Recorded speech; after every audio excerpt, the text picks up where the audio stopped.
Hola, ¿qué tal? Buenas noches, bienvenidos a una emisión más de Mesa Cuadrada. El bullying o violencia escolar, fenómeno que sin duda no es nuevo y tiene orígenes multifactoriales, ha crecido de manera alarmante en nuestro país los últimos años.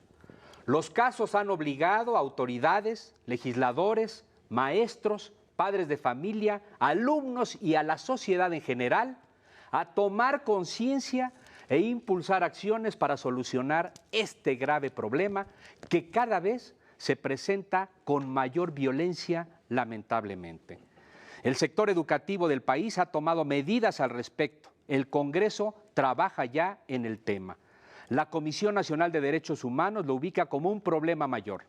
Nosotros, los medios de comunicación, tenemos una gran responsabilidad para evitar ser un factor que contribuya a alentar el bullying. Como cada semana, hoy nos acompañan Verónica Ortiz y José Ureñas. Bienvenidos, ¿cómo están? Buenas noches. Buenas noches. Pero también están con nosotros Trixia Valle, directora de la Fundación En Movimiento y experta en el tema del bullying, así como el senador Mario Delgado, presidente de la Comisión del Distrito Federal. Bienvenidos, buenas noches. Hola, Gustavo. Hola, ¿qué tal? Bienvenidos. Gracias, buenas noches. Antes de iniciar el análisis, lo invito a ver la nota que le hemos preparado sobre este tema. Marcados por el exceso de violencia, los últimos casos de bullying o acoso escolar registrados en el país encendieron todas las alertas. Autoridades educativas, legisladores, especialistas y padres de familia exploran ya medidas para controlarlo. Por definición, el bullying es el maltrato físico y o psicológico deliberado y constante que recibe un niño por parte de otro u otros. Es un comportamiento cruel con el objeto de someter y asustar hasta provocar la exclusión social de la víctima e incluso, en casos extremos, puede causar la muerte. Un estudio reciente de la Organización para la Cooperación y el Desarrollo Económicos coloca a México en el primer lugar a nivel mundial en casos de bullying en educación básica, con más de 18.7 millones de víctimas de primaria y secundaria, tanto en escuelas públicas como privadas.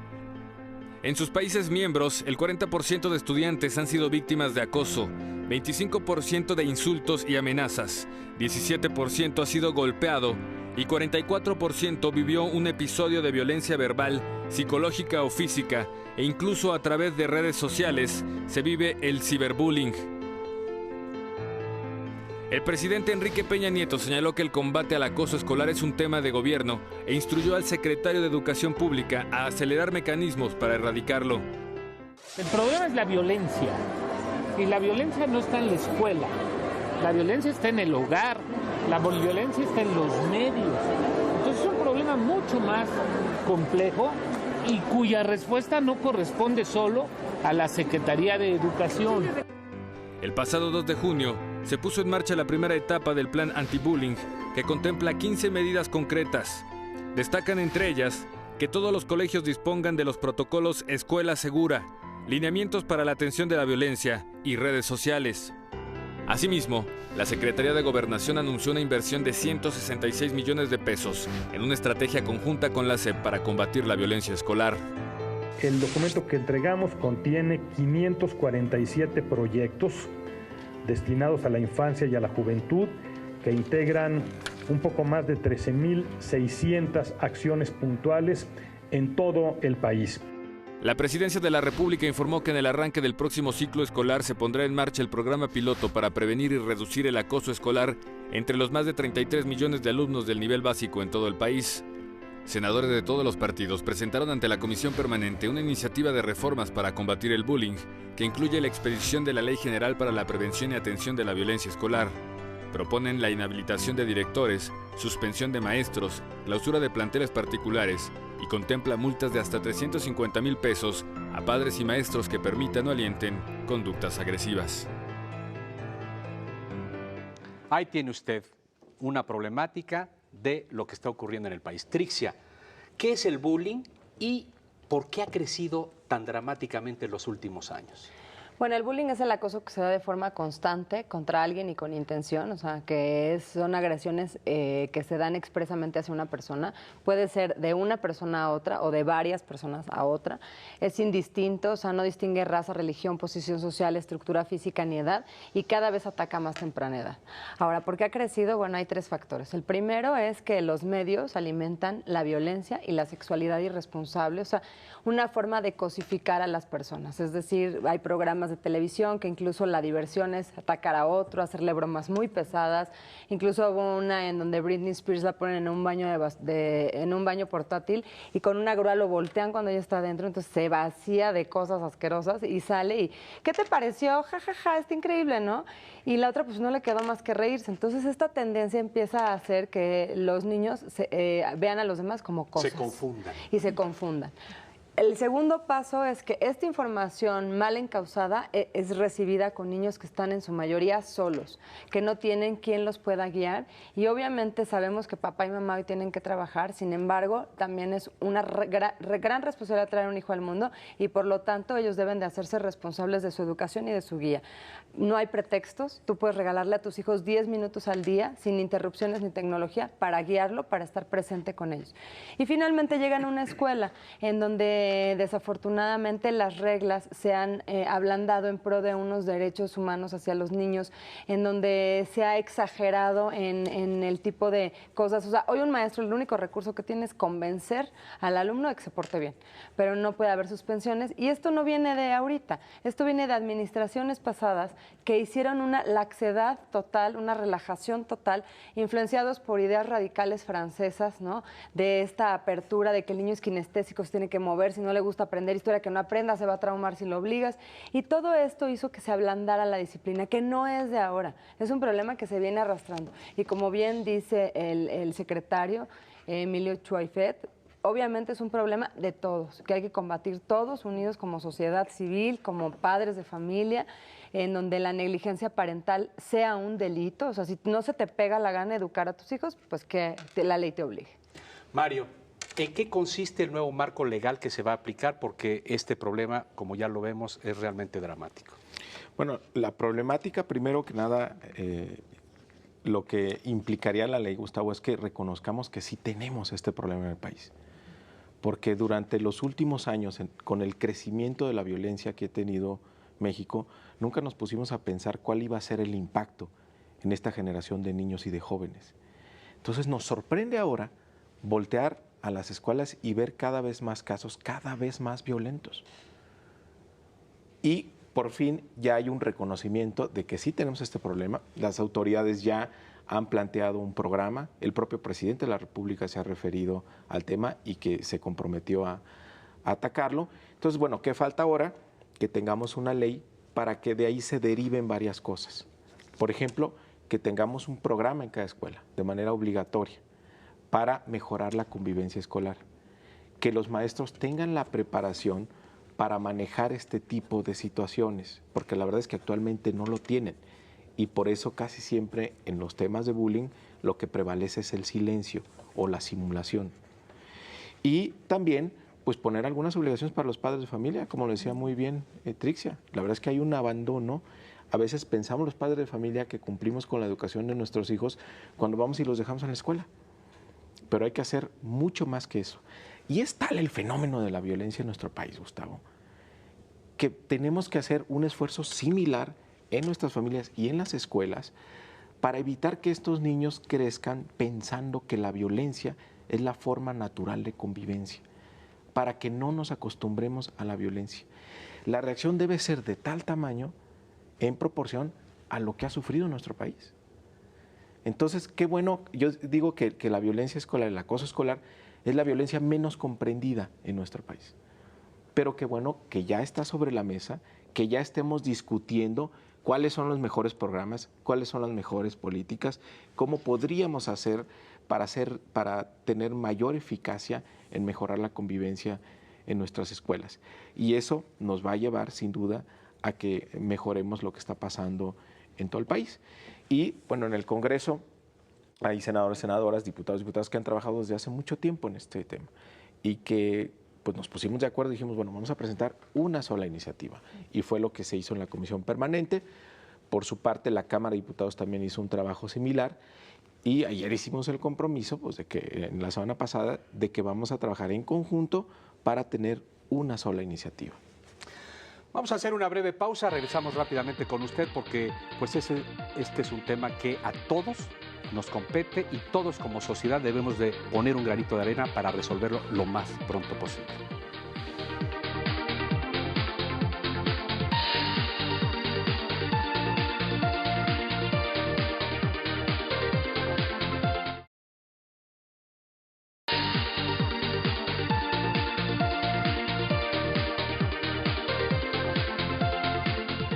Gracias por continuar con nosotros en esta mesa cuadrada con el tema del bullying. Verónica. Sí, me parece muy pertinente ahorita las acciones que se están tomando. Hablamos de esta iniciativa conjunta que creo que una de las claves para que verdaderamente sea exitosa es lo que menciona Mario, que se junten las fracciones, diferentes fracciones de los grupos parlamentarios para hacer frente común ante esta situación y además de la actuación del gobierno federal. Pero yo quisiera hablar del tema que ya tenemos entre manos, porque los procesos legislativos pues de suyo toman tiempo y la implementación de estas acciones se va a llevar tiempo, pero tenemos un problema ya encima. ¿Qué hacemos con la violencia que tenemos ya en este momento? El caso, pues digamos, más emblemático fue de este pequeño que hace unas semanas lo mataron, ¿no? O murió víctima del acoso escolar en Tamaulipas. ¿Qué hacemos? ¿Hay un diagnóstico, digamos, bien puntual qué es lo que está pasando a nivel nacional y qué acciones se pueden tomar de manera inmediata en el sentido de hacer responsables a alguien? Porque hablamos de la sanción digamos, a la maestra que estaba ahí o a la supervisora, pero no hablamos justamente de qué sanciones se le pueden imponer a los propios niños que intervinieron, a los papás, digamos, y a las autoridades, ¿no? En conjunto. Entonces, mi pregunta sería, ¿qué hacemos en este momento con el problema que tenemos? Bueno, datos no hay, porque como no reconocíamos el fenómeno, no lo medimos de manera sistemática para poder evaluar cómo va evolucionando, en qué zonas del país está dando, qué características tienen las escuelas o qué características tienen las ciudades, los barrios o colonias, para tratar de encontrar una explicación mejor a este fenómeno. No existen.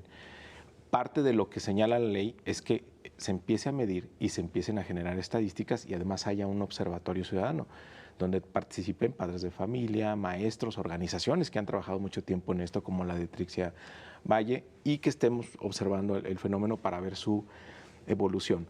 Lo que hay tienes encuestas aisladas o de repente un dato que surge por aquí, por allá, pero como no tienes una metodología, a veces es muy confusa la información.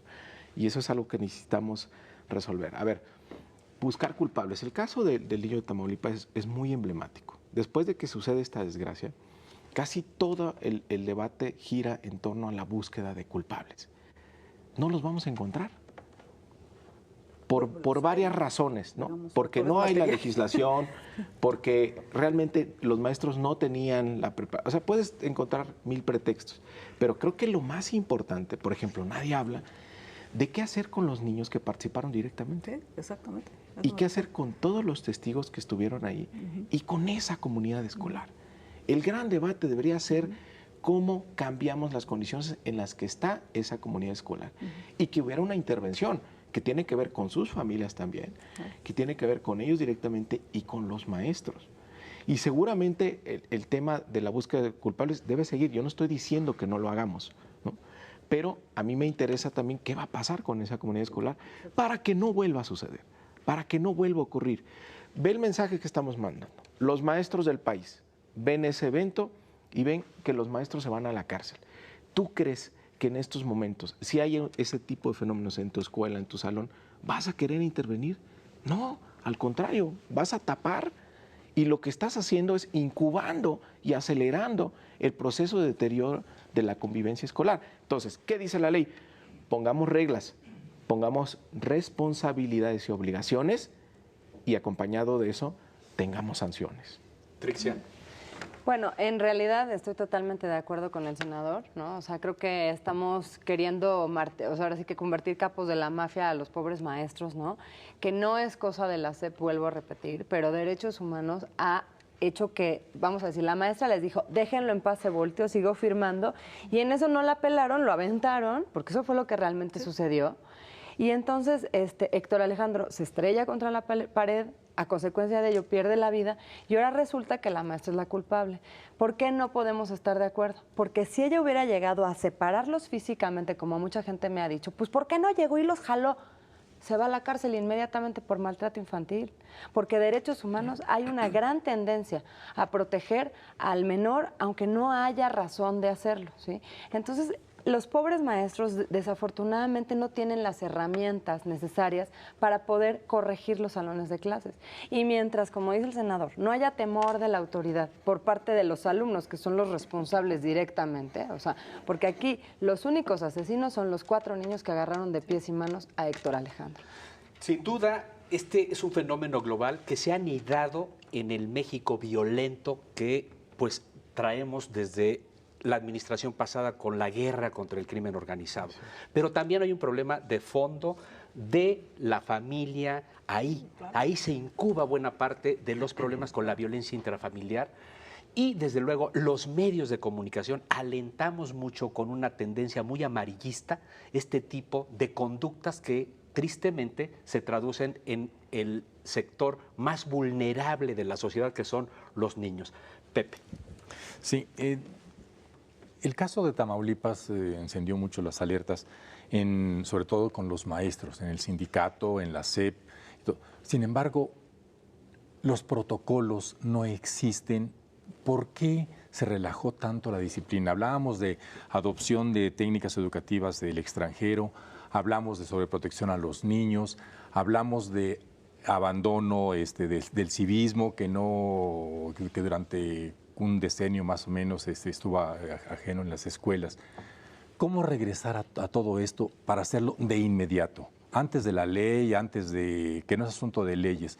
La otra parte, ¿qué hacer con esos niños, en este caso ya asesinos, en el caso de Tamaulipas, que pues lo mataron, pero no puede haber nada contra ellos, ni siquiera se les envía a una capacitación psiquiátrica, a un tratamiento para que no lo vuelvan a cometer?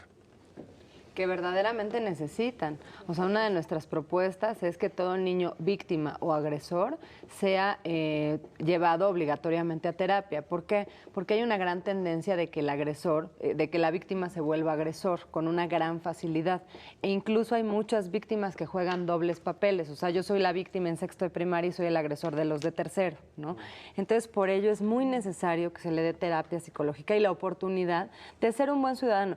O sea, ahora sí que el propósito de la educación es crear buenos ciudadanos, como lo dijo Sócrates hace millones de años, ¿no? Entonces, bueno, millones, pero miles de años.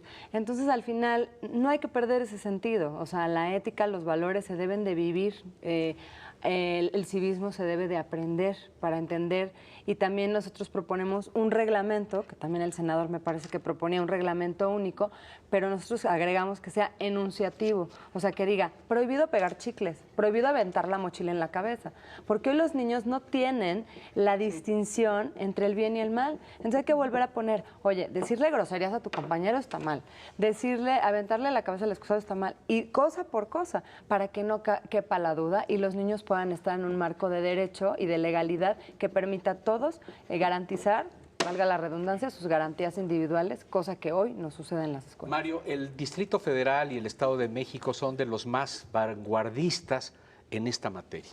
Sí, en la ciudad existe una ley desde enero de 2012, me parece una ley que a mí me tocó impulsar, yo era secretario de Educación en ese tiempo en la Ciudad de México, y teníamos el programa de Escuelas sin Violencia en la ciudad, donde la experiencia de ese programa de atención nos llevó a formular la ley. Ahora, cuando llegamos al Senado retomamos esas experiencias junto con la de otros países para proponer un marco que fuera más eficaz, que tuviera más impacto. Y creo que lo que está proponiendo va a tener un impacto importante. A ver, Pepe, preguntabas, protocolos de actuación, pues no existen. No hay. Digamos, si tú ves la currícula de los maestros, la preparación que tienen, bueno, es estrictamente académica. Pero este tema va más allá, es manejo de emociones, son valores, es convivencia, y esa es la parte que le debemos de entrar. La verdad es que nuestro sistema educativo ha ignorado como la parte emocional de los niños. Y pues no solo somos razón, también somos emoción. Ahora, esa convivencia es la que se está deteriorando mucho porque se está deteriorando en el país. Hagamos una pequeña reflexión. Pongámonos en los zapatos de un niño de 8 años. Díganme, ¿qué ve? ¿Qué ve en la televisión? ¿Qué ve en sus videojuegos? ¿Qué escucha en la radio? Bueno, ¿cuántas veces nuestras pláticas familiares, cuántas veces terminan en la violencia? Ese es el mundo que les hemos creado. Entonces, no les podemos decir, ellos teniendo ese aprendizaje, que lo reproduzca y entonces lo sancionamos. Tenemos que nosotros cambiar ese ambiente y irnos a los valores, o sea, al fondo del tema, a enseñarles que esa no es la forma natural de relacionarnos, que tienen que relacionarse a partir del respeto a los derechos humanos, de la tolerancia, de una cultura de paz, pero tenemos que enseñárselas a los niños para que lo aprendan y tengan esos valores. Y entonces, pues no tengamos que estar como sancionando demasiadas conductas, sino que tengan su convivencia a partir de valores que no permitan la violencia. Vamos a hacer una breve pausa, regresamos rápidamente con este interesante y preocupante tema, sin duda alguna.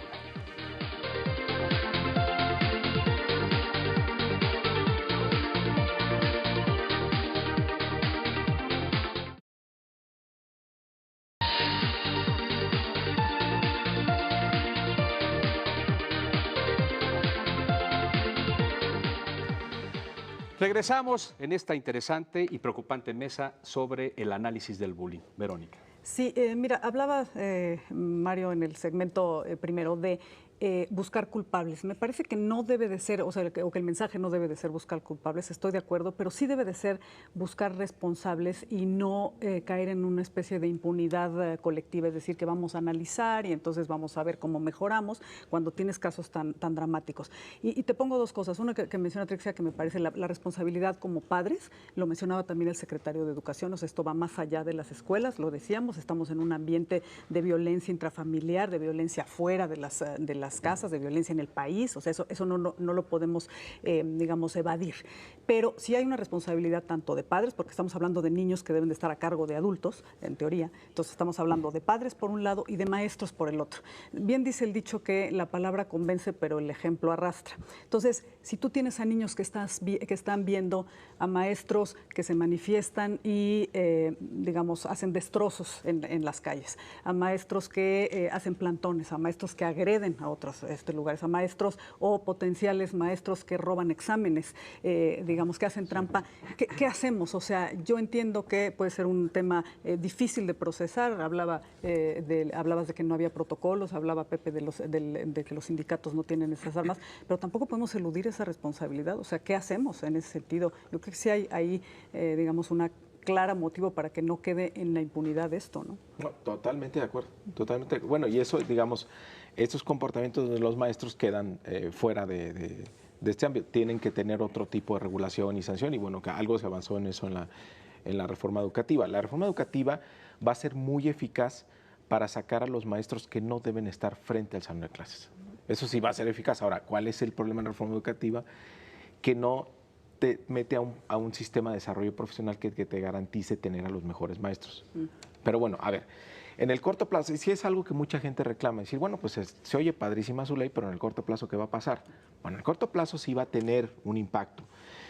Quitar el miedo a hablar de esto es una gran ventaja. O sea, que el maestro diga, a ver, aquí tenemos un problema en mi salón, en esta escuela, lo empezamos a registrar y aplicamos el programa obligatorio. Tiene que haber un programa obligatorio derivado de la ley, tiene que haber capacitación obligatoria derivada de la ley. Los padres de familia tienen que atender los llamados de la escuela, si no serán sancionados con una amonestación pública. Trixia habla de negligencia parental, me parece un concepto interesante. En Estados Unidos, por ejemplo, casi toda la ley descansa sobre eso. El padre es responsable de lo que haga el hijo, directamente responsable. Entonces obliga, como consecuencia, al padre de familia que esté mucho más atento, mucho más cerca a lo que está haciendo su hijo. Sanciones. A ver, yo, escuela privada, sé que tengo problemas de acoso escolar. Y lo que hago es taparlo y decir, no, aquí no pasa nada, aquí no pasa. Van los padres de familia, oye, mi hijo le está pasando. No, señora, aquí no, eso es afuera, aquí no. No, si no garantiza, eso quiere decir que no garantiza la seguridad de los niños, por lo tanto no puede operar como escuela privada. Se le tendría que quitar el permiso. Si es escuela pública, bueno, los maestros son servidores públicos, entonces ahí hay omisiones que están cometiendo y también tendrían sanciones como la suspensión y demás, y más si es el director de la escuela. ¿Qué es lo que pasa ahorita? Es el patrón que vemos, todo el mundo lo oculta. Entonces, la ley serviría para decir, bueno, vamos a hablar de esto. Medición, estadísticas de esto, que haya un observatorio ciudadano, que haya una red interinstitucional, es decir, que el gobierno entre de frente a esta problemática para poder enfrentarlo. Creo que el mensaje de la ley es que es un problema de todos, grave, que tenemos en nuestro país y que ya es tiempo de que lo enfrentemos. Trixia, tú y yo tenemos analizando este tema más de 5 años. ¿Qué hacer ahora ante esta coyuntura?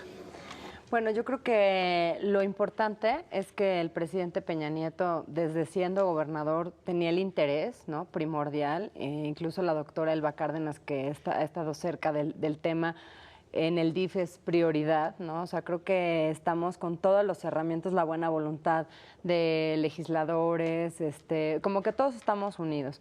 O sea, el tema, como bien dices, Gustavo, no es nuevo, hemos empujado hacia él, o sea, hemos buscado las alternativas y como dice el senador, yo creo que debe de haber sanciones siempre y cuando se acompañe de medidas educativas, o sea, que la escuela pueda hacer algo, porque si el papá va y yo no puedo hacerle nada al niño, porque si no me va a llegar derechos humanos, me van a clausurar la escuela, me van a poner una demanda, pues la verdad está muy difícil que yo pueda poner disciplina. Sin embargo, si esas sanciones vienen acompañadas de un empoderamiento a los maestros, y bueno, ahora sí que sobre tu comentario, sí sé que hay maestros malos, pero yo elijo pensar que todos quieren ser buenos y que con este cambio en la reforma educativa se va a hacer una limpia, ¿no? O sea, de gente que no tiene nada que hacer ahí, que no tiene ninguna labor, y que volvamos realmente como Japón, ¿no? O sea, el emperador es a la única persona que le hace reverencia es a su maestro. Yo lo que les recomiendo a los papás es ve, preséntate con el maestro de tus hijos, dale un voto de confianza, dile, maestro, estoy aquí para apoyarlo el primer día de clases. Faltan 3 meses, podemos prepararnos psicológicamente y no llegar con el bastón a patearlo, ¿no? Así de, claro, porque usted, o sea, porque eso enferma el ambiente escolar. Pepe, sí. Pregunta para el senador.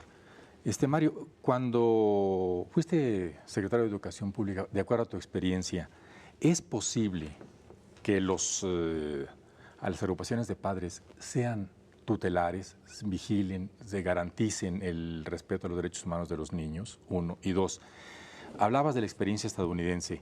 ¿También viene en la ley la idea de hacer corresponsables a los padres de los actos de los niños en las escuelas?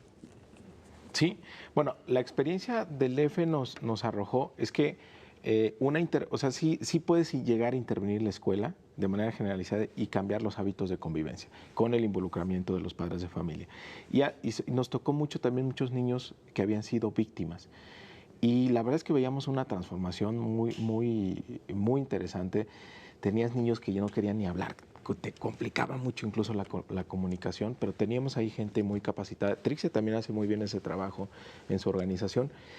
Y les vuelves al niño su confianza, ¿no? Con su autoestima y lo preparas pues ya para cualquier escenario. Normalmente los padres de familia tienden a cambiar de escuela a sus hijos, pero si no los empoderas a ellos, pues pueden ser víctimas de bullying en cualquier otra escuela. Entonces es un tema de ir con los niños. Y me decías también de si viene en la ley, en el proyecto de ley que están elaborando, si viene la idea de ser corresponsables. ¿Sí? Totalmente corresponsables. Por ejemplo, en el caso del ciberbullying, bueno, se abre en el Código Penal para que exista esa figura y hacemos responsable al padre. Claro que sí, estamos impulsando. Por último, quisiera que hagamos una reflexión. Le costó mucha sangre en nuestro país, le costó muchos muertos, muchas familias mutiladas a este país para entender que existían las víctimas, que era un país de víctimas y que necesitábamos una ley para proteger y reconocer a las víctimas. Guardando toda proporción, creo que estamos en deuda con la niñez y darles una ley que los proteja de tener violencia en las escuelas. Creo que de ese tamaño es el reto y eso es lo que tenemos que hacer. Pues ahí tiene usted un tema realmente preocupante, que alarma, que no es nuevo, que es multifactorial, pero donde la raíz del problema está en el hogar, en los padres de familia, en la violencia intrafamiliar, por un lado.